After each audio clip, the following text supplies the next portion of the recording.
నమస్తే టీవీ 49 న్యూస్కి స్వాగతం.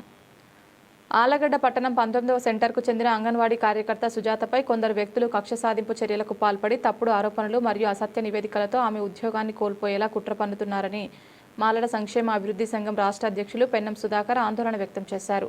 ఈ విషయంలో ఐసీడీఎస్ జిల్లా అధికారులు, జిల్లా కలెక్టర్ తక్షణమే స్పందించి చేసుకుని సుజాతకు న్యాయం చేయాలని ఆయన డిమాండ్ చేశారు. ఈ సందర్భంగా బుధవారం ఆలగడ్డ పట్టణంలోని 4 రోడ్ల కూడలి వద్ద ఉన్న డాక్టర్ బిఆర్ అంబేద్కర్ విగ్రహం ఎదుట అంగన్వాడీ కార్యకర్త సుజాతకు సంఘీభావంగా నిరసన కార్యక్రమం నిర్వహించారు. ఈ కార్యక్రమంలో పాల్గొన్న నాయకులు మాట్లాడుతూ ఆధారాలు లేకుండా అక్రమ ఆరోపణలు చేస్తూ ఆమెను ఉద్యోగం నుంచి తొలగించేందుకు ప్రయత్నిస్తున్న వారిపై సమగ్ర విచారణ జరిపి బాధ్యులపై కఠిన చర్యలు తీసుకోవాలని డిమాండ్ చేశారు. ఒంటరి మహిళ అయిన సుజాతను అధికారులు ఆదుకోవాలని, న్యాయం జరిగేలా చర్యలు చేపట్టాలని ఐసీడీఎస్ అధికారులను వారు మీడియా ముఖంగా కోరారు. ఈ కార్యక్రమంలో సంఘం నాయకులు, మహిళా సభ్యులు సుజాతతో పాటు పలువురు పాల్గొన్నారు.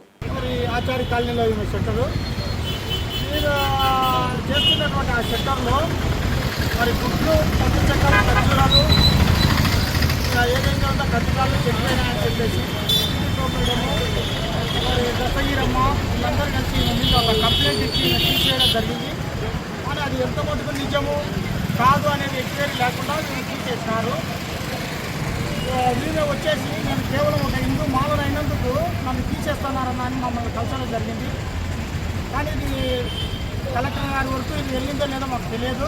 కానీ కలెక్టర్ గారితో కూడా మేము మాట్లాడతామని, వాళ్ళకి దగ్గరని న్యాయం చేస్తామని, ఇప్పుడు అవసరమైతే సిటీ కొండడం దగ్గర కూడా వెళ్ళి మాట్లాడి ఈ విషయం ఏదో కనుక్కుంటామని నేను తెలియజేస్తున్నాను.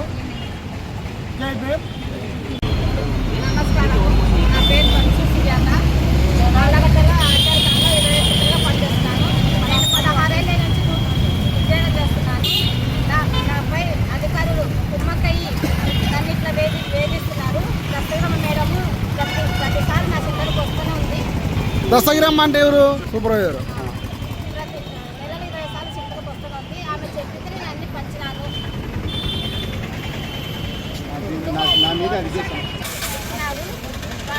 వాళ్ళు పంచమని చెప్పినారు, నేను పంచినాను. నాపై ఆరోపణలు చేసినారు. నాకు ఉద్యోగం ఇప్పించగలని కోరుతున్నాను. రాష్ట్ర అధ్యక్షులు రాయలసీమ అధ్యక్షులు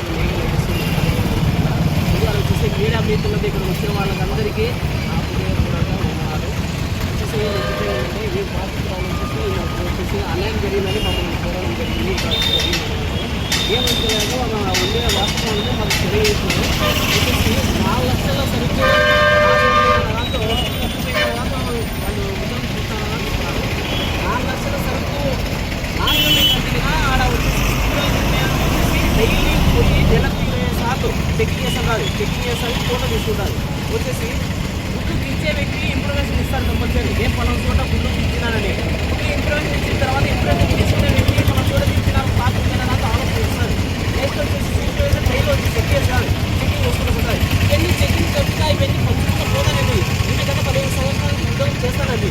ఒకవేళ అవినీతికి పాల్పడితే ఎప్పుడో పాల్గొని ఉండాల్సింది. ఇప్పుడు రీసెంట్గా ఎప్పుడైతుంది. కానీ ఏంటంటే ఈమె చెప్పేది కూడా ఏంటంటే ఒక్కసారి ఈ నెలలో తీర్చిన గుడ్లు మాత్రమే చెడిపోయినాయని చెప్తుంది.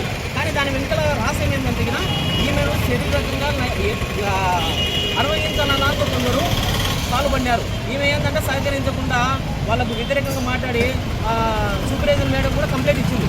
మేడం నా మీద బలవంతంగా ఇది చేస్తున్నారు అనంతో ఆ మేడం వచ్చేసి వాళ్ళ మీద కంప్లైంట్ ఏమాత్రం తీసుకుంటారో సర్లేనా చూసి మీద తీసుకెళ్ళారు. వాళ్ళు ఏంటంటే ఈమె సహకరించలేదు కాబట్టి వాళ్ళు పగతో ఏం చేస్తారంటే ఒక కుట్రతో, అంటే దీని వెనుకలు ఏంటంటే సూపర్వైజర్ ఉంది, వీళ్ళు మేడం ఉంది, వీళ్ళు ముగ్గురు కలిసి ఈమె కుట్రతో ఉద్యోగం తీయాలని ఒక ప్లాన్ వేస్తున్నారు తప్ప మిగతాది ఏం లేదు. కలెక్టర్ మేడం గారితో నేను నిన్నముఖ్యంగా చెప్పేది ఏంటంటే మేడం మీ కాడికి వచ్చిన ఈ యొక్క సమస్యను మీరు తెలుసుకొని ఎంక్వైరీ చేసుకొని దయచేసి ఈమె ఉద్యోగం మేము ఇప్పించాలని కోరుతున్నాం. అది తొందరలో వచ్చేసి మేము కలెక్టర్ ఆఫీస్ కాడికి కూడా వస్తాము. ఆడ కూడా ఒక ర్యాలీ, ఒక ఫెసిలిటీ అనేది ఇవ్వడం జరుగుతుంది.